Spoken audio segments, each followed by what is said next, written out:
everyone, and welcome to week 2 of the course Applied Research from Hypothesis to Structural Equation Modeling. This week, we will be discussing about hypothesis formulation, and this session is on characteristics of a good hypothesis. In the previous week, we have discussed what a hypothesis is and why it plays a central role in applied research. In today's session, we will focus on how to recognize and formulate a good hypothesis, one that is scientifically sound, empirically testable, and suitable for advanced analytical techniques such as regression analysis and structural equation modeling, or SEM. By the end of this session, you should be able to identify the key characteristics of a good hypothesis, distinguish between weak and strong hypotheses, understand how hypotheses translate into measurable research models. Now, let us see what makes a hypothesis good. A hypothesis is not just a guess. A good hypothesis is a carefully reasoned, logically derived, and empirically testable statements about the relationship between variables. In applied research, a good hypothesis must guide data collection, enable statistical testing, and support theory validation or extension. Poorly framed hypotheses lead to weak models, ambiguous results, and invalid conclusions, especially when using advanced tools like SEM. The first characteristic of a good hypothesis is clarity and precision. Clarity is the most fundamental characteristic. A good hypothesis must be clearly worded, unambiguous, and have a specific meaning. A hypothesis statement like technology affects performance is vague. What technology? What performance? However, when we reframe it as the use of AI-based forecasting systems positively affects supply chain operational performance, it provides more clarity. Here, both the independent variable, that is AI-based forecasting system, and the dependent variable, supply chain operational performance, are clearly identified. In applied research, clarity is essential because variables must later be operationalized into measurable indicators. The next characteristic is testability and falsifiability. A good hypothesis must be empirically testable. This means it can be tested using data and it can be supported or rejected. A hypothesis should also be falsifiable. There must be a possibility that it could be proven wrong. For example, employees feel motivated when leadership is good is subjective and difficult to test. However, when we change it to transformational leadership has a significant positive effect on employee motivation, the hypothesis allows data collection, statistical testing, and hypothesis acceptance or rejection. In SEM, testability is crucial because relationships are examined simultaneously within a structured model. Next comes characteristic 3, logical consistency. A good hypothesis must be logically derived from existing theory, prior research, or conceptual frameworks. It should not contradict well-established knowledge without strong justification. For example, if prior literature consistently shows a relationship between service quality and customer satisfaction, a hypothesis denying this relationship requires exceptional theoretical grounding. In applied research, logical consistency ensures theoretical validity and acceptance by academic and professional audiences. Your hypothesis should be a logical extension of what is already known. Next, we come to characteristic 4, theoretical grounding. A good hypothesis is theory-driven, not data-driven. It should be grounded in established theories, conceptual models, and prior empirical findings. For instance, Technology Acceptance Model or TAM, Theory of Planned Behavior TPB, Resource-Based View RBV. For example, perceived usefulness mediates the relationship between system quality and user adoption. Such hypotheses are especially important in SEM, where mediation and moderation effects are frequently tested. Characteristic 5 of a good hypothesis is directionality. A good hypothesis is often directional, especially in applied research. An example of a non-directional hypothesis is there is a relationship between training and productivity. The same can be converted into a directional hypothesis and stated as training has a positive effect on employee productivity. Directional hypothesis reflects stronger theoretical grounding, increases statistical power, and are preferred in SEM and causal modeling. However, non-directional hypothesis may be appropriate in exploratory studies. The next characteristic is simplicity and focus. A good hypothesis should be simple and focused even when the overall model is complex. Digital transformation, organizational culture, leadership style, and external uncertainty jointly influence firm performance through multiple pathways. This is not how a simple and focused hypothesis should be stated. This is better broken into multiple hypotheses and stated as digital transformation positively affects firm performance. Organizational culture mediates the relationship between leadership style and firm performance. In SEM, each hypothesis corresponds to a path in the structural model, so clarity and focus are essential. Next comes characteristic 7, measurability and operational feasibility. A good hypothesis must involve variables that are measurable, observable, and operationally definable.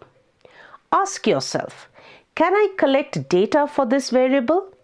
Can it be measured using scales, indicators, or secondary data? For example, a hypothesis like organizational happiness improves success, when written as employee engagement positively influences organizational performance, provides more clarity regarding the variables that need to be measured. Engagement and performance can be measured using validated instruments, making the hypothesis suitable for empirical testing. Let us now deepen our understanding by examining hypothesis examples in applied research. First, let us review examples from management research. Example 1. Leadership and performance. A hypothesis such as leadership improves organizational outcomes is weak. Why is this weak? Leadership is not defined. Organizational outcomes is vague. Hence, no direction or measurability is established. A good hypothesis would be stated as transformational leadership has a positive and significant effect on employee job performance. Why does this work? Leadership style is clearly specified as transformational. Job performance is measurable and direction is clearly stated. In SEM, transformational leadership becomes a latent construct measured by indicators such as inspirational motivation and idealized influence. A job performance may be measured using supervisor ratings or performance metrics. Good HR practices reduces attrition is a weak hypothesis. An improved hypothesis is employee engagement mediates the relationship between HR development practices and employee retention. This hypothesis is theory-driven, introduces mediation, and is suitable for SEM path modeling. This is a classic applied research hypothesis in management studies. Let us now look at logistics and supply chain management, where applied research often supports operational decision making. Technology improves supply chains is a weak hypothesis as it is overly broad and not research ready.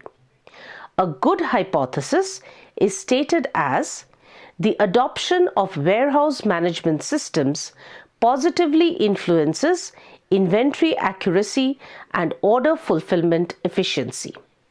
Why is this a good hypothesis? Because technology is clearly defined. Outcomes are operationally measurable and direction is specified. From SEM perspective, WMS adoption indicates inventory accuracy and order fulfillment efficiency.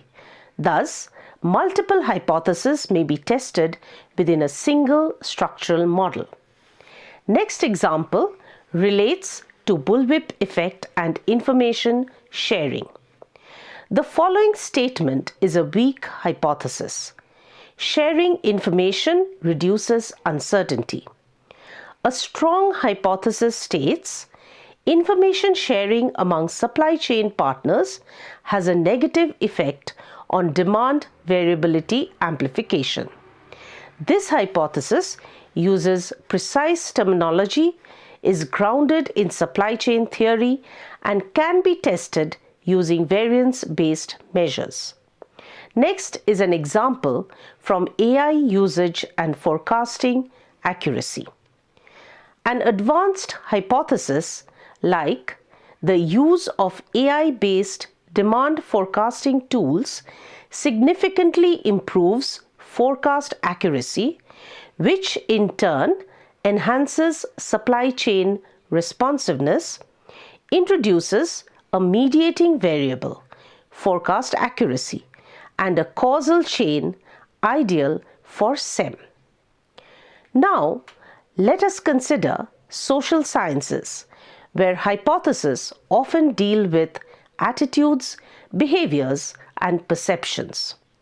For example, in the area of education and learning outcomes, a weak hypothesis states online education affects student learning, whereas an improved hypothesis states perceived instructional quality has a positive effect on student satisfaction in online learning environments.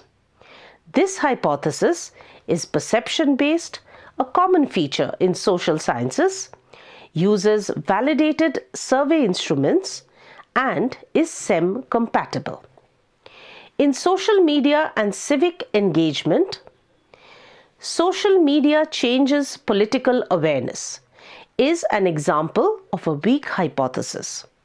exposure to political content on social media positively influences civic engagement among young adults is a strong hypothesis. Why this works? Because in the latter, population is defined, young adults. Constructs are measurable and the direction is clear. Examples of SEM-ready hypothesis set in trust and public policy acceptance are: institutional trust positively affects public policy acceptance, and perceived transparency mediates the relationship between institutional trust and policy acceptance. These illustrate multiple hypotheses, mediation effects, and theory-driven applied research. Before concluding, let us briefly highlight common mistakes students make in hypothesis formulation. 1. Using abstract terms without operational definitions. 2. Combining too many relationships in a single hypothesis. 3. Writing hypotheses that sound like objectives. 4. Formulating hypotheses after data collection. 5. Ignoring theoretical foundations. Remember, in applied research, hypotheses drive the model, not the other way round. Let us now see how to link hypothesis to structural equation modeling. In SEM, each hypothesis maps to a structural path. Constructs are represented as latent variables, and relationships are tested simultaneously. Well-formulated hypotheses ensure valid measurement models, strong structural models, and meaningful interpretation of results. More publishable research outcomes. Poor hypotheses lead to weak model fit and inconclusive findings. To summarize, a good hypothesis is clear and precise, testable and falsifiable, logically consistent, theoretically grounded, directional where appropriate, simple and focused, measurable and operational. As you progress in this course, remember, strong hypotheses are the foundation of strong models and strong research outcomes. Thank you, and I'll see you in the next session where we move to the sources of hypothesis.